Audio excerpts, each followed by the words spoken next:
me chamo Raquel Mello, sou professora de língua portuguesa e hoje eu vou trabalhar com vocês a temática, a estrutura do gênero reportagem e como identificar uma fake news. Como todo mundo sabe, a reportagem ela tem uma história nos jornais impressos, nas revistas impressas, mas hoje em dia é muito comum encontrar elas em vários tipos de plataformas. A reportagem é um dos gêneros midiáticos mais conhecidos e um dos mais ricos, porque ele não só narra fatos, como também apresenta dados e investigações, como gráficos, imagens, tabelas, depoimentos, entrevistas. Além disso, a pessoa que escreve a reportagem, ela pode se manter mais neutro ou ela pode apresentar sua opinião ou a opinião do jornal para o qual ela trabalha. Onde podemos encontrar as reportagens? Hoje, além dos materiais impressos, dos suportes impressos, nós também podemos encontrar nas mídias sociais, nas plataformas digitais, entre outros. Ela conta com uma estrutura muito conhecida e básica. Primeira parte, nós temos a manchete. Na manchete é quando é apresentado o título, né? A informação mais importante vai estar lá. Já depois do título, nós temos o que nós chamamos de linha fina, que é uma complementação do título. Logo embaixo, nós temos o lead, que geralmente aparece nos primeiros parágrafos e que apresenta uma espécie de resumo com algumas palavras-chave. Além disso, nós temos o corpo do texto, que é quando o jornalista apresenta o fruto da sua investigação, que são os dados, são os gráficos, as entrevistas. Me acompanhe agora nesse exemplo a seguir, em que nós faremos a leitura de uma notícia que já está dentro da estrutura. Vamos observar a reportagem retirada do portal G1 Acre, a fim de identificarmos as características e a estrutura do gênero.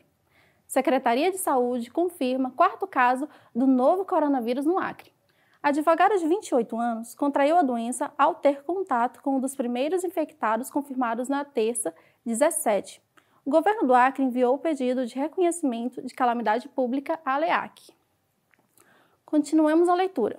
Em relação à estrutura, temos, primeiro, o título ou manchete, Secretaria de Saúde confirma quarto caso do novo coronavírus no Acre. Logo abaixo, nós temos a linha fina, que, como eu falei, vai endossar o título. A advogada de 28 anos contraiu a doença ao ter contato com um dos primeiros infectados confirmados na terça 17. O governo do Acre enviou o pedido de reconhecimento de calamidade pública.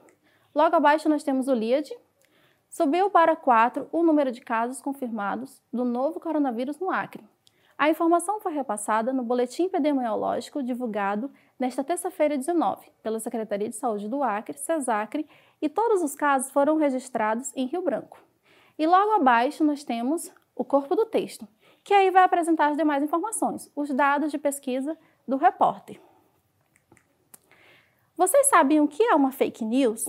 Fake news é um termo que está muito na moda, a gente escuta, principalmente relacionado aos gêneros midiáticos, e existem reportagens que são fake news. Não dá nem para imaginar, né? Fake news, segundo o dicionário Collins, significa informação falsa. Agora, vocês podem prestar atenção aqui em mim. Uma informação falsa que é disseminada como se fosse um fato, e, além disso, ela ainda circula através da internet. O suporte em que, principalmente, elas vão circular é através da internet. Agora, voltemos ao slide. Vamos ler algumas manchetes de fake news que têm circulado esses últimos dias. O primeiro diz o seguinte: idoso que sair de casa terá a aposentadoria cortada, o que é falso. Segundo, água quente é capaz de matar o vírus, também é uma informação falsa. Terceiro, coronavírus veio de inseticidas. E quarto, ao estourar plástico bolha, lembre que o ar vem da China. Nós, só pelo título, podemos observar que não pode se tratar de informações reais. Então, vamos observar como identificar uma fake news. Existem alguns passos que nós podemos tomar. Voltando aqui para mim. Primeiro, nós temos que conhecer a fonte. De onde é que você recebeu essa fonte? É uma fonte que você considera confiável? Por exemplo, é um site institucional do governo? É um jornal de grande circulação e de renome? Outro ponto que nós podemos observar. Quem é o autor dessa informação? Nós temos que parar para analisar se as pessoas que estão divulgando ou estão produzindo essas informações são peritos, são pessoas da área. Por exemplo, ultimamente sobre o coronavírus. Essas informações que estão circulando foram produzidas por um médico, virologista ou infectologista? Você tem como saber isso?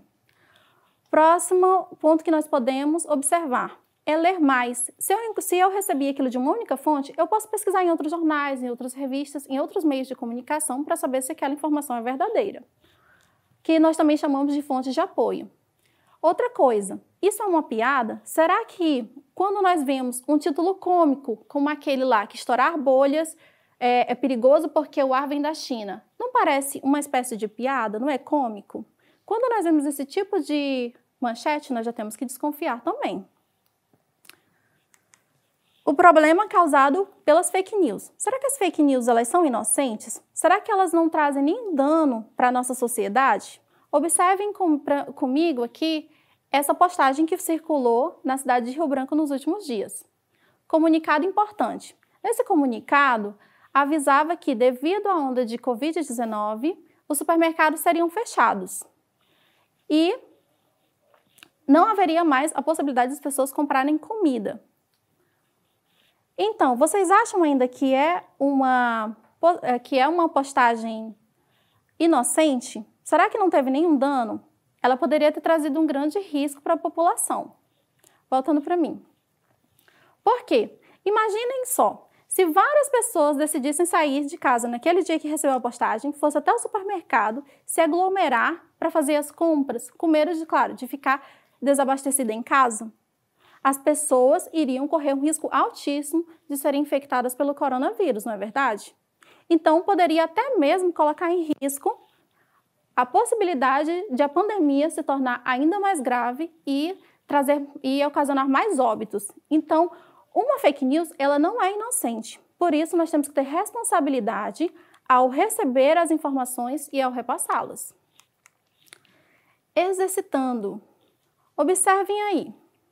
O que poderia ter ajudado o leitor a desconfiar da veracidade desse post?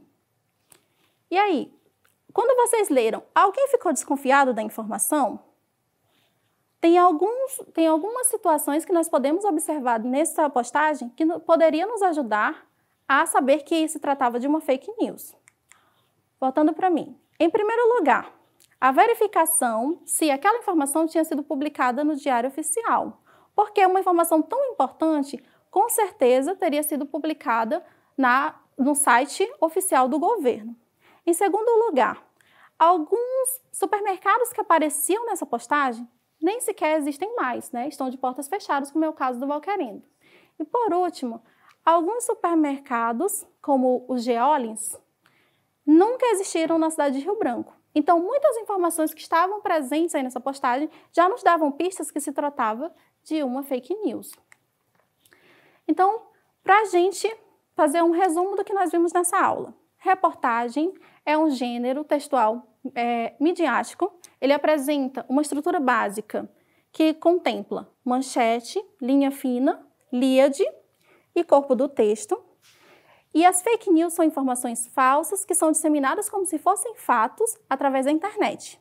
Todos nós que somos cidadãos temos que ter a responsabilidade de investigar as informações que nós recebemos e que nós repassamos para que não venhamos a gerar uma situação catastrófica a partir de uma informação falsa. Posso contar com a colaboração de vocês?